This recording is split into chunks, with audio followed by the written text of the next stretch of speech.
Oui, Madame la Présidente, sans abuser du temps de parole, en essayant d'éteindre un faux suspense quant à l'issue de cette journée, très rapidement. D'abord, lorsqu'on parle d'Air Corse, puisque aujourd'hui, on ne devrait parler que d'Air Corse, il y a quelque chose de déviant, parce qu'on se situe entre la frontière du politique, parce qu'on est des politiques, mais on est au confluent d'un rapport quasi filial, et on y met beaucoup d'affect, et on ne peut pas s'exonérer de cet affect, parce que, je le dis souvent, en 40 ans de décentralisation, cet hémicycle a beaucoup produit de rapports. Elle a produit, en 40 ans d'histoire, quelque chose, quelques sujets originaux et quelques fleurons. Il y a l'université.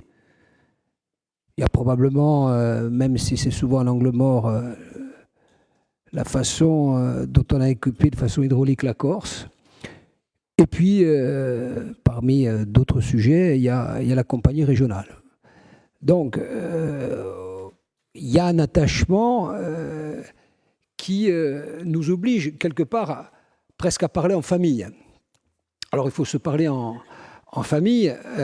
D'abord, moi je ferai une observation sur la dignité de celles et ceux que nous avons rencontrés ce matin, qui contraste avec l'inquiétude, à mon avis toujours aussi présente et cyclique, puisque régulièrement, compte tenu des cycles, alors, il était un peu plus long avant, maintenant c'est un peu plus court, enfin tous les 4 ans, 5 ans, on s'inquiète. Parce que, de façon consubstantielle, on ne peut pas avoir créé une compagnie en imaginant que la compagnie qui dessert la Corse, qu'on soit autonome ou pas, ne soit pas tributaire de la desserte aérienne. C'est quelque part pas imaginable. C'est contraignant du point de vue juridique, mais du point de vue moral, les choses sont établies. Fut un temps où les manifestants inquiets remettaient en cause, y compris la virilité du président de l'exécutif. Alors, de deux choses l'une, soit désormais la virilité du président n'est plus en cause, et c'est tant mieux, soit les gens sont beaucoup plus dignes, et quelque part, je le crains, beaucoup plus inquiets. Et c'est de cela dont il faut qu'on parle, puisque vous avez compris que pour notre part, évidemment, que nous voterons le rapport, et je ne crois pas grand monde, je ne crois pas un élu responsable aujourd'hui qui puisse faire autrement, mais je ne veux rien déflorer du positionnement des uns et des autres. Pour notre part, quand on se dit qu'il faut qu'on se parle en famille, il faut qu'on parle de sujets complexes de plusieurs ordres et de ce qui nous appartient en propre. Vous avez raison d'être inquiet. Nous avons collectivement raison d'être inquiets. D'abord, pour des raisons, on va dire essentiellement matérielles. Levons-les tout de suite. On ne peut pas continuer tous les ans à compter sur le lobbying des parlementaires. Je dis bien des parlementaires. Mon cher Jean-Félix, on connaît votre activisme, il faut le saluer, mais la justice et l'équité méritent de parler plutôt d'un travail collectif. Mais quand bien même on pourra toujours s'appuyer évidemment sur l'énergie et l'activisme des parlementaires, ce n'est pas une méthode que de dire il manque 40, 50 millions d'euros tous les ans. Donc nous avons ici le devoir de rendre la démonstration durable selon laquelle, parce que depuis trop d'années, la dotation n'est pas indexée, il manque au pot 10, 40, 50 millions d'euros par an.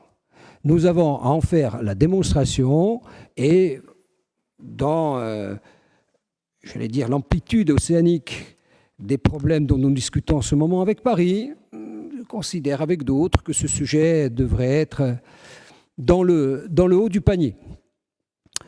C'est la première chose. Après, nous avons des sujets qu'il faut aborder entre nous. Vous êtes revenue, Madame la rapporteure, sur les échanges en commission quant à la façon dont ont été attribués les lots, dont je ne conteste pas le résultat. Bon, en revanche, d'abord, tous ces cabinets d'études qu'on doit payer une blinde, alors que nous avons des cas dans l'Office des Transports qui doivent être en capacité, et tout ça, ils ne sont pas, ce que je ne crois pas, je les regarde les yeux dans les yeux, soit ils le sont, et s'ils le sont, il faut les mobiliser pour les 2-3 fonctions dont on a réellement besoin à l'Office des Transports. Et ces fonctions, on les connaît tous. C'est en amont préparer et le cahier des charges et le suivi de la mise en œuvre de ce cahier des charges, et en sortie, par des comptes analytiques, vérifier que les subventions collent peu ou prou au compte d'exploitation. C'est ça le métier de l'Office des Transports, théoriquement. C'est autour de ces 3 fonctions.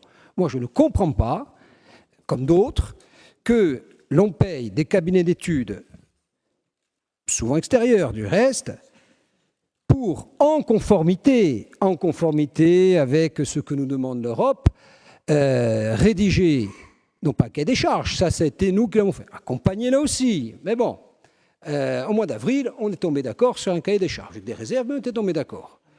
Pour maintenant attribuer des lots, on passe par des étoiles. Je veux bien que ce soit en conformité, mais on l'a bien vu en commission, on ne va pas vous redemander de refaire une démonstration ici. À mon avis, c'est un sujet, quand bien même vous avez payé des avocats une deuxième blinde ou un deuxième bras, à mon avis, ce sont des éléments d'insécurité juridique, parce que c'est comme l'histoire en Kamet d'Esmaleh avec des bonhommes qui rient, avec des bonhommes qui pleurent. On n'a rien inventé de mieux que le quantifiable. Le quantifiable, ce sont les chiffres.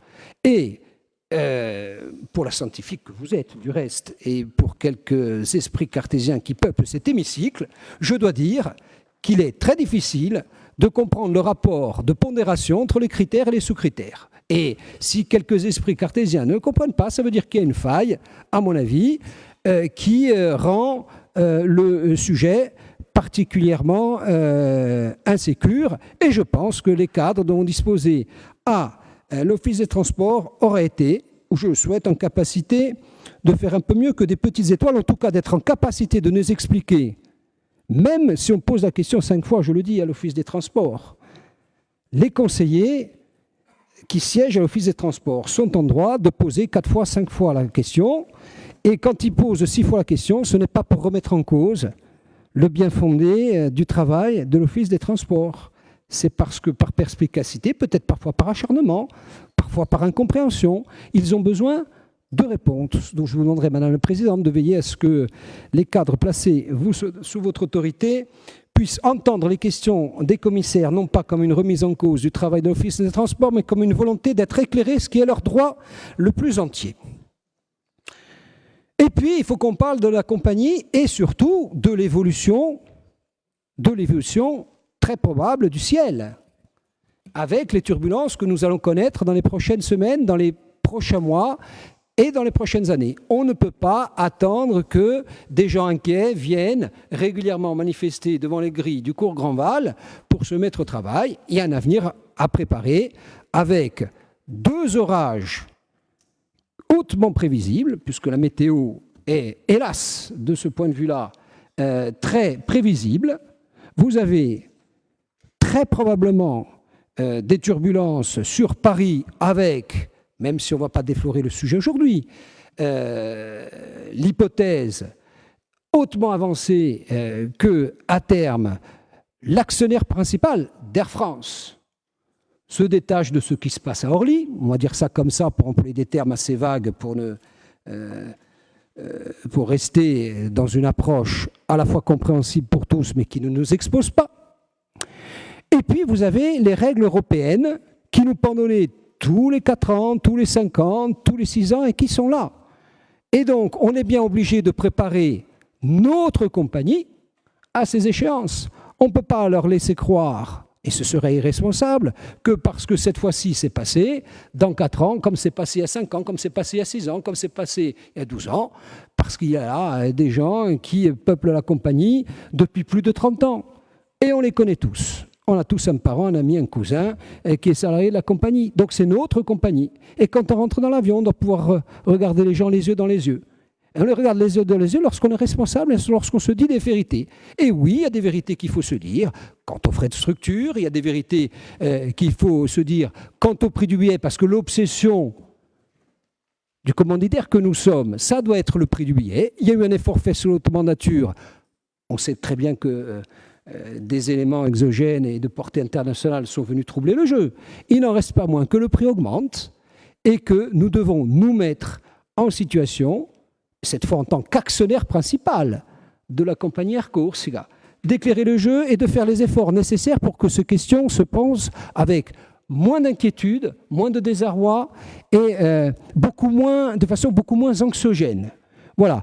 Alors, je voudrais conclure en vous disant que ce travail doit s'entamer très rapidement, nonobstant évidemment le vote qui vous est acquis aujourd'hui, et qu'il ne faut pas attendre. Il ne faut pas surtout avoir le complexe de l'imperfection. Le modèle, il est ce qu'il est. Il est mouvant, il est imparfait, mais je crois bien que c'est l'abbé Pierre qui le disait, tiens, justement. Il ne faut pas attendre d'être parfait pour faire quelque chose de bien. Donc commençons à faire quelque chose de bien pour la compagnie à laquelle, évidemment, nous continuons d'apporter notre solidarité, notre soutien et plus largement l'affection qui lui est due en tant que fille de la Corse.